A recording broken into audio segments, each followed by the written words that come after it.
Hello and welcome back. आज की इस वीडियो में फिर से एक बार राजेश एक्सपोर्ट्स को एनालाइज करेंगे। मेजरली इसके टेक्निकल्स को एनालाइज करेंगे। कुछ दिनों से कंटिन्यू स्टॉक गिरे जा रहा है इस वजह से। तो हर चीज़ पे बात करेंगे। थोड़ा बने रहना वीडियो में, छोटी सी वीडियो है, पूरा देखना अगर अच्छे से चीज़ को समझना है। तो लास्ट मैंने दो वीडियो इस स्टॉक के रिलेटेड डाली हुई है, जिसमें से एक में मैंने थोड़ा फंडामेंटल भी इसके एनालाइज किए थे। तो वो अगर आपने नहीं देखी हो तो वो पहले देख लेना, क्योंकि इस वीडियो में फंडामेंटल नहीं एनालाइज करेंगे। क्योंकि फंडामेंटल में अभी कुछ चेंजेस भी नहीं है। अभी इसके इस क्वार्टर के रिजल्ट्स जो हैं अभी तक आए नहीं है। ये आपके आएंगे 13 नवंबर के आसपास, यानी कि दिवाली के आसपास।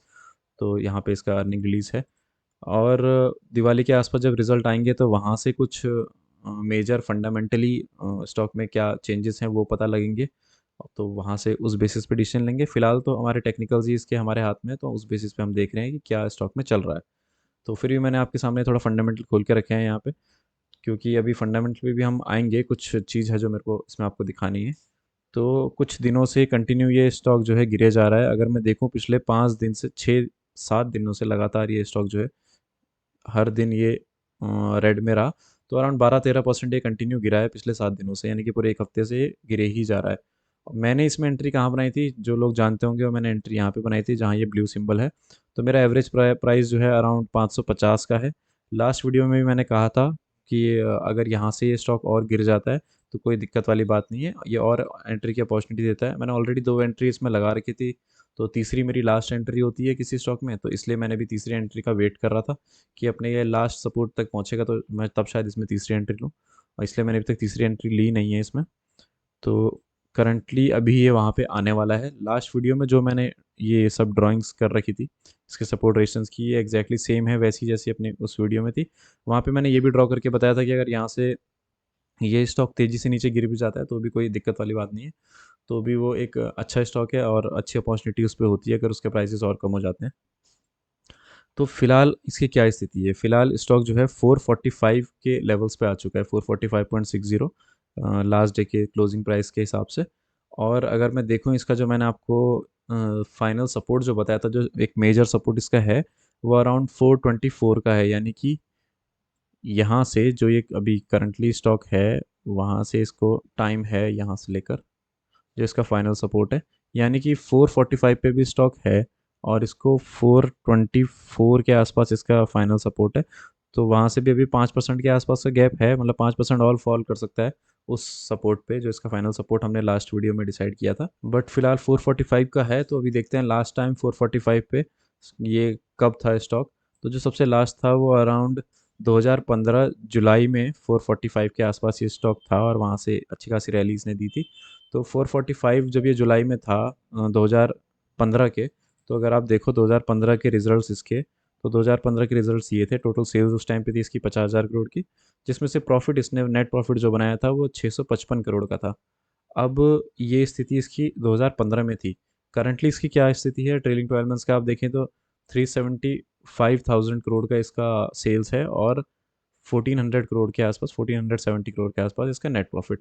तो वहाँ से क्लियरली आपको दिख रहा है 2015 के लेवल से अच्छा खासा स्टॉक जो है अपना नेट प्रॉफिट के मामले में करीब 2.5 गुना बढ़ चुका है। और ओवरऑल जो सेल्स है, सेल्स में तो ये आप देखो करीब 7.5 गुना बढ़ चुका है अपने सेल्स वहाँ से, यानी कि 2015 के लेवल से जिस प्राइस पे ये अभी अवेलेबल है। तो उस प्राइस पे 2015 में भी था। उसके बाद से दोबारा से उसी प्राइस पे ये 2016 में भी अवेलेबल हुआ, 16 के आसपास। और फिर ये फाइनली उस प्राइस पे 2020 में अवेलेबल हुआ, 2021 में, यानी कि वही कोविड वाले टाइम पे।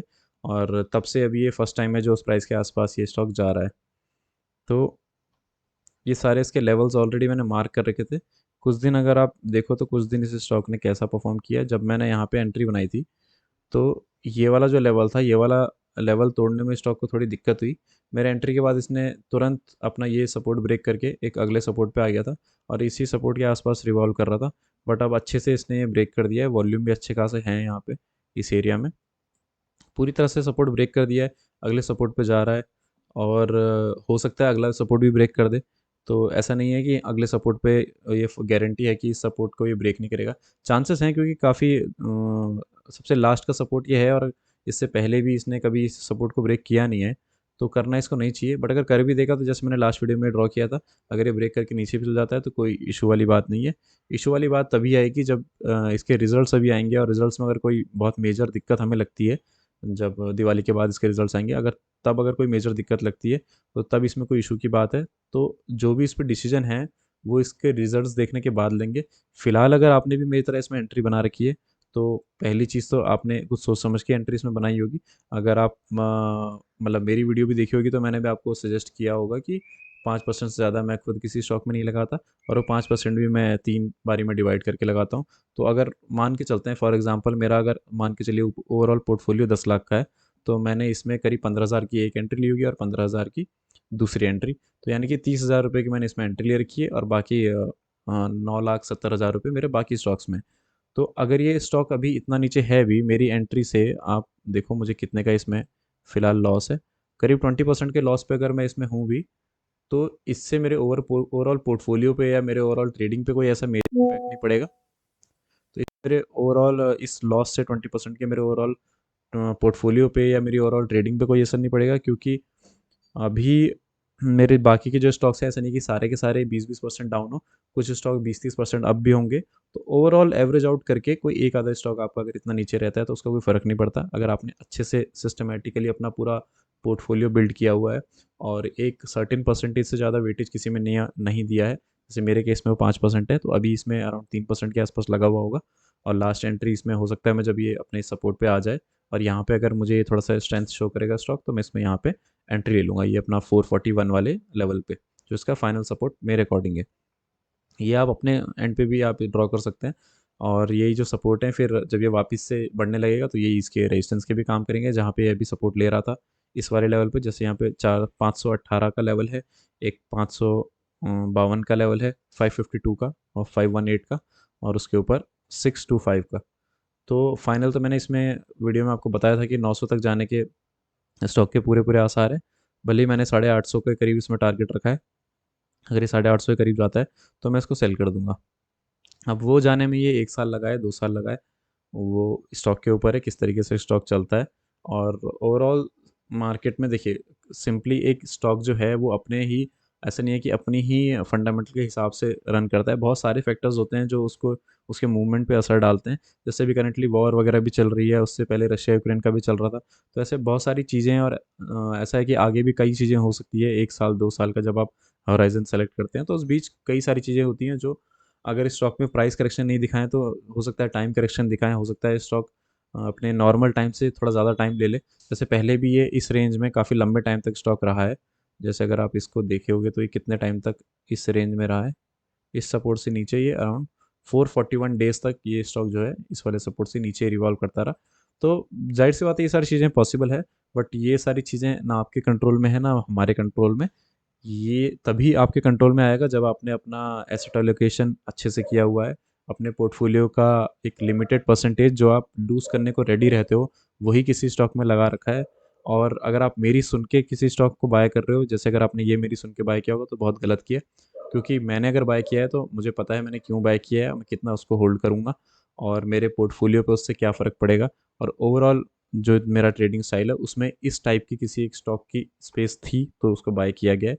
अगर आपने सारे ऐसे ही स्टॉक्स में पैसे लगा रखे हैं, या ओवरऑल आपकी सेटअप कुछ है नहीं और सिर्फ आपने सजेशंस पे बाय किया है, तो एक चिंता की बात आपके लिए है, क्योंकि तब आपके लिए अगर ये स्टॉक आपको लॉस नहीं भी करता है, बट अगर ये प्रॉफिट अपना देने में ही 2-3 साल लगा देता है, तो भी वो आपके लिए एक लॉस के बराबर ही है, क्योंकि आपका काफ़ी सारा टाइम ये ज़ाया करेगा। और अगर आपने ज़्यादा अपने पोर्टफोलियो का हिस्सा भी इसमें लगाया है तो भी इसमें बहुत दिक्कत वाली बात है। तो फिलहाल मुझे ऐसे इसमें कोई चिंता वाली बात नहीं है, क्योंकि ऑलरेडी सपोर्ट मेरा डिसाइडेड था। ये लास्ट वीडियो से ही इसमें आपको सब कुछ, अगर जिन्होंने लास्ट वीडियो भी अच्छे से देख के फॉलो करी होगी तो उनको पता होगा कि अभी भी अपने फाइनल सपोर्ट के आसपास पहुंचने वाला है, अभी उसको उसने ब्रेक किया नहीं है, और ब्रेक कर भी देगा, फिर से मैं रिपीट कर रहा हूँ, अगर कर भी देगा तो कोई इशू वाली बात नहीं है। ओवरऑल सेटअप के बेसिस पे ही काम हुआ है, सब कुछ सही तरीके से हुआ है, फंडामेंटली कोई चेंजेस नहीं है। और बाकी रिजल्ट के आने का वेट करेंगे, 1 महीने में पता चल ही जाएगा कि क्या परफॉर्मेंस इसकी फंडामेंटली है, किस तरीके से इसकी अर्निंग में चेंजेस आ रहे हैं। तो उस बेसिस पे एक बेटर आइडिया लगाने में हेल्प मिलेगी। लेकिन फ़िलहाल के लिए कोई घबराने वाली बात नहीं है, एक बार स्टॉक ले लिया है तो उसको छोड़ देना होता है जब तक उसमें कोई चेंजेस आते नहीं हैं उसके फंडामेंटल में या टेक्निकल्स में। तो टेक्निकल्स में कोई चेंजेस नहीं है, स्टार्टिंग में ही आपको क्लियर कर दिया था। इसका एक फाइनल सपोर्ट है 424 के आसपास, और ये ब्रेक करते करते वहाँ तक जा सकता है, और जैसा कि हो ही रहा है वहाँ तक पहुँचने वाला है, करीब 5% का रह गया है। और बट अगर ये 5% का भी आप देखो तो जहाँ पे अभी रुका हुआ है वहाँ भी इसका अभी करंटली एक सपोर्ट है। अगर आप इस सपोर्ट को भी थोड़ा एक रेंज में बांट दोगे तो ये रेंज जो है ये इसी 5% की रेंज है, यानी कि इस 5% के अंदर या फिर इसी से ये बाउंस कर सकता है सपोर्ट, ये स्टॉक। तो अगर आपको फिर भी डर लग रहा है और कि आपने एक गलती कर दी स्टॉक लेके, तो आपको शायद से वापस एनालाइज करना चाहिए अपने ट्रेडिंग के तरीके को, कि क्या आप लोगों की सुन के स्टॉक्स बाय कर रहे हैं, क्योंकि बहुत ये इंटरनेट पे भी पॉपुलर स्टॉक है ये, यूट्यूब में भी काफ़ी इस पे चर्चाएं लोग कर रहे हैं। तो अगर आप लोगों की सुन के बाय कर रहे हो, आपका कोई सेटअप नहीं है, तो डेफिनेटली आपने बहुत गलत किया और ऐसा नहीं करना चाहिए।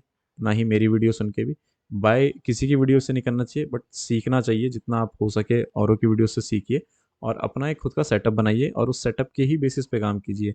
मैं बार बार ये अपनी वीडियोस में कहता रहता हूँ, सबसे इंपॉर्टेंट एक सेटअप बनाना होता है, बाकी सारी चीज़ें जो है उस सेटअप को फॉलो करती हैं।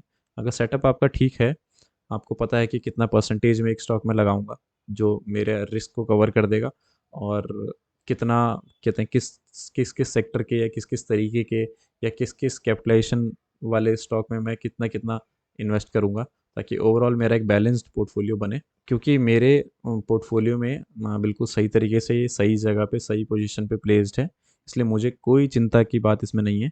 अगर आपको इसमें चिंता की बात लग रही है तो फिर आपके ट्रेडिंग स्टाइल में जो है थोड़ी सी कमी है, उसको प्लीज़ बेटर करिए। क्योंकि अगर इस तरीके से आप ट्रेडिंग करेंगे या इस तरीके से आप बिगिनर हैं और इस तरीके से हैबिट बना रहे हैं ट्रेडिंग करने की दूसरों के टिप्स पे, तो वो ज़्यादा लॉन्ग टर्म के लिए सस्टेन नहीं करती है, वो बड़े लॉसेस आपको कल को दे सकती है। वो भी उन सेम स्टॉक से जिस स्टॉक से आपके वो मेंटर्स जिनसे आप सीख रहे हो या जिनसे आप कॉपी करने की कोशिश कर रहे हो, वो उन सेम स्टॉक से प्रॉफिट बनाएंगे और आप कहीं ना कहीं पीछे रह जाएंगे। तो आज की वीडियो में इतना ही था। सोच समझ के डिसीजन लेना अपना स्टॉक्स को लेके, अच्छे से एक सेटअप डेवलप करना, और चिंता नहीं करना कि स्टॉक को नीचे भी जा रहा है, क्योंकि आपने अपने सेटअप के हिसाब से एंट्री ली है और एग्जिट भी आप सेटअप के हिसाब से लोगे। तो आज की वीडियो में इतना ही रखते हैं। अगर कुछ और आपको पूछना हो तो कमेंट्स में पूछ सकते हैं, सारे क्वेश्चंस के मैं आंसर करता ही हूँ कमेंट में। तो तब तक के लिए गुड बाय, थैंक यू।